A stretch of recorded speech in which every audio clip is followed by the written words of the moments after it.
Part 4 of pharmacokinetics involves drug elimination.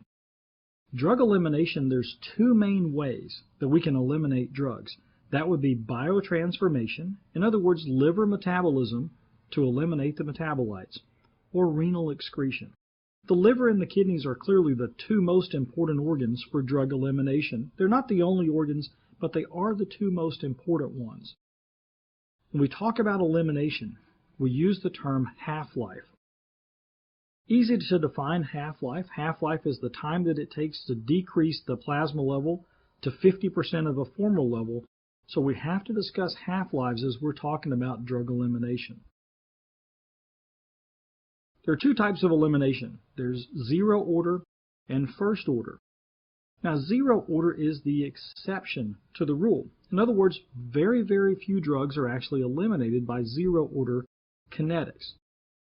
When I think of zero order, make sure you highlight that it's a constant amount of drug that's being eliminated per unit time. A constant amount is the key thing. Also notice this, that drugs with zero order elimination have no half-life. They don't have a consistent half-life. Maybe another way to say that is that half-life has no meaning with zero order because it's not constant. The half-life is actually changing with zero order elimination. So you really can't use that term effectively as you describe zero order kinetics. When you think about zero order, think about these three drugs. They're listed at the bottom of the slide: ethanol, phenytoin, and salicylates. But when I think about salicylates, I'm pretty much going to focus on aspirin as the primary drug here. My phrase to remember those three: take the first letter of phenytoin, ethanol, and aspirin, and you can come up with this phrase that says 0 P's for me. 0 for zero order kinetics, P's, P phenytoin, E ethanol, A aspirin, 0 P's for me. It's a way to say, hey, I don't like P's. 0 P's for me. Those are your three zero order kinetics drugs. But it turns out that it's not all doses of those drugs are zero order elimination. Take phenytoin, for example. It's only the high therapeutic doses of phenytoin that are going to be zero order. Lower doses of this drug are actually first order. If you look at aspirin, it's only aspirin overdose where you get into zero order kinetics. The therapeutic doses of aspirin are all going to be first order. So you have to overdose on aspirin to get to that zero order state. Ethanol is the one of the three. Here's the phrase that we use. We say all reasonable levels of ethanol are zero order. That's the part that always bothered me. Reasonable. I mean, what's reasonable to you may not be reasonable to me, or what's reasonable to me now is probably not the same as what was reasonable to me 20 years ago. What that really means for us is that it doesn't take much ethanol to saturate the enzymes that are involved in elimination and put it into zero order kinetics. If you look at the box on this slide that says "in a nutshell," it's a reference over to page 13, kind of reminding us that zero order kinetics is going to happen when you saturate elimination mechanisms. Most doses of ethanol can do that. Only the high doses of phenytoin can do that, and only the toxic doses of aspirin can saturate those elimination mechanisms, which means your enzymes involved in elimination are working at Vmax.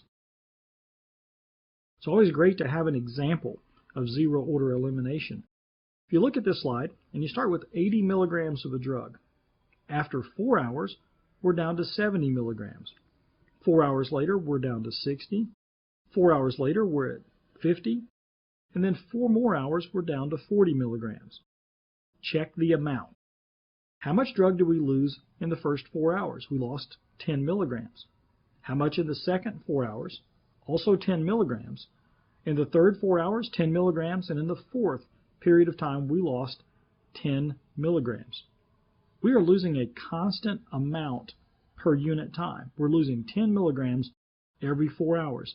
So if I'm ever given numbers like this, very easy to tell if I'm dealing with first order or zero order. I simply look at the amount that I'm losing per unit time. You might also see zero order kinetics represented graphically. When we look at the graph on the left, we're plotting time versus units of drug on a linear scale. Both time and units of drug are plotted on a linear scale, and I get this type of linear decay.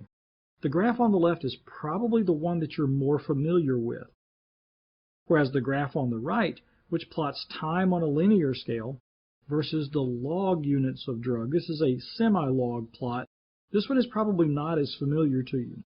You get this type of curve here showing elimination involving zero-order kinetics. So probably more likely to see the graph on the left, but be aware that there are different ways that we can plot zero-order kinetics. With first-order elimination, it's not a constant amount of drug, it's a constant fraction of drug that's eliminated per unit time. Once again, highlight that phrase. Constant fraction is being eliminated.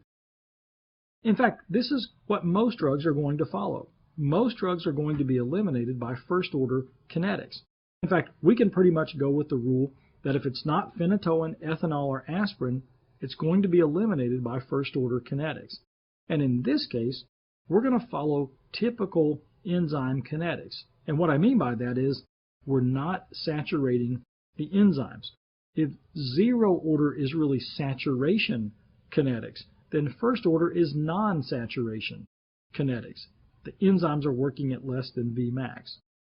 Only in first order can we use the term half-life, because half-life is a constant in first order elimination. Once again, it's good to have an example. Here for first order elimination, we start with 80 milligrams, but we're actually told that the half-life of this drug is 4 hours. So every 4 hours in this graph, we're seeing the levels be cut in half. We go from 80 down to 40 in 4 hours, 40 to 20 in 4 hours, 20 to 10 in 4 hours, and then 10 down to 5 milligrams in 4 hours. But let's check the amount. How much drug is lost in that first 4-hour period? It was 40 milligrams. In the second 4-hour period, it was 20 milligrams. In the third period, it was 10 milligrams. And in the fourth period, it was 5 milligrams. The amount is changing. It can't be zero-order kinetics. This is first order. The amount is varying, but the rate is the same. You're seeing a constant fraction, which is the drug levels are being cut in half each time period. There are two ways to check what type of kinetics that you're dealing with. Number one, check the amount. If it's constant, if it's the same amount, that's zero-order kinetics. If the amount is changing, it's first order. The second way is to check and see if you have a consistent half-life. Here, we have a consistent half-life. Every 4 hours, the levels are being cut in half. At the bottom of my slide, I've got a couple of practical ways for you to use the concept of half-life. Practical as opposed to, say, doing a mathematical calculation for half-life.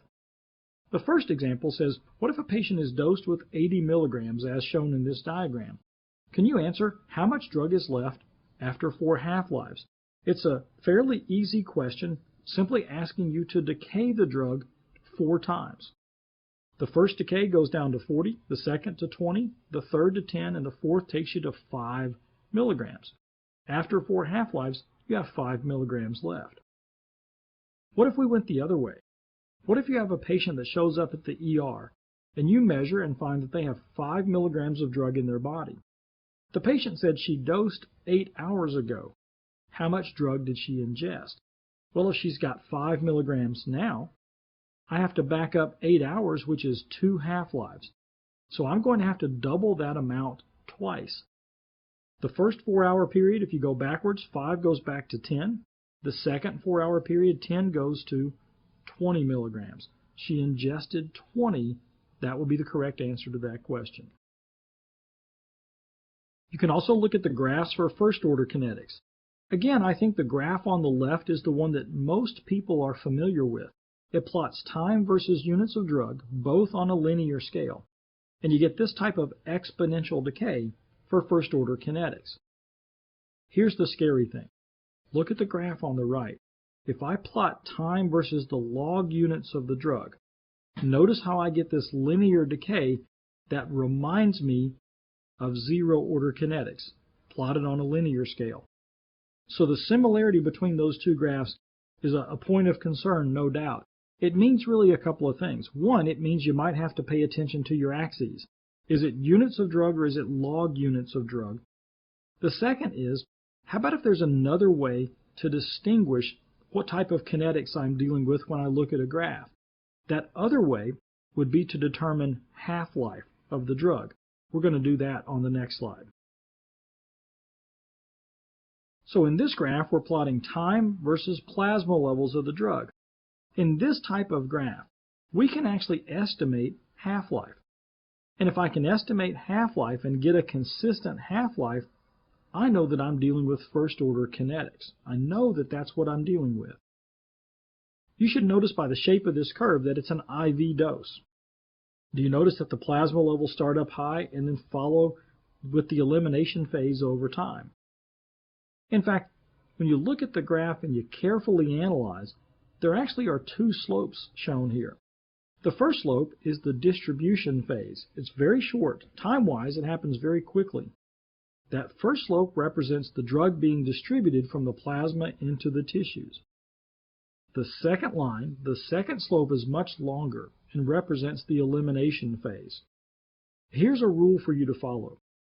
If you're ever going to try to estimate the half-life of a drug from a graph like this, you always want to look at the elimination phase in order to do your estimation. Choose plasma levels that will correspond to a portion of the elimination phase. Never use those higher plasma levels that correspond to the distribution phase. So to estimate half-life, first I'm going to pick a number. Let's say I pick a plasma level of 4. I follow 4 over until it intersects with my line. I come down to the x-axis and I read 3 hours. I make a mark right there. The question really is, how long does it take to go from a plasma level of 4 to a plasma level of 2? Let's follow 2 over to the line. When I follow 2 all the way across to where it intersects with my graph, and then I come down to the x-axis, I make a mark at 6 hours. The difference between those two lines, from 3 to 6, is 3 hours, and that is an approximation of the half-life of the drug. So once again, I can use a graph to estimate half-life. And if I wanted to, I could repeat that and find out if I get a consistent half-life. If I do, that's first-order kinetics. If I don't get a consistent half-life, that would be zero-order kinetics. When it comes to renal elimination, the rate of elimination is a function of GFR plus how much of the drug was actively secreted minus how much of the drug was reabsorbed, either actively or passively. So GFR plus secretion minus reabsorption. When you think about renal filtration is a non-saturable linear function. We've learned earlier that both ionized and non-ionized drugs can be filtered, but protein-bound drugs cannot. Clearance is constant in first-order kinetics. In fact, clearance is equal to GFR when you don't have reabsorption or secretion, as well as no plasma protein binding. It doesn't really sound realistic, though, because many drugs are bound to plasma proteins.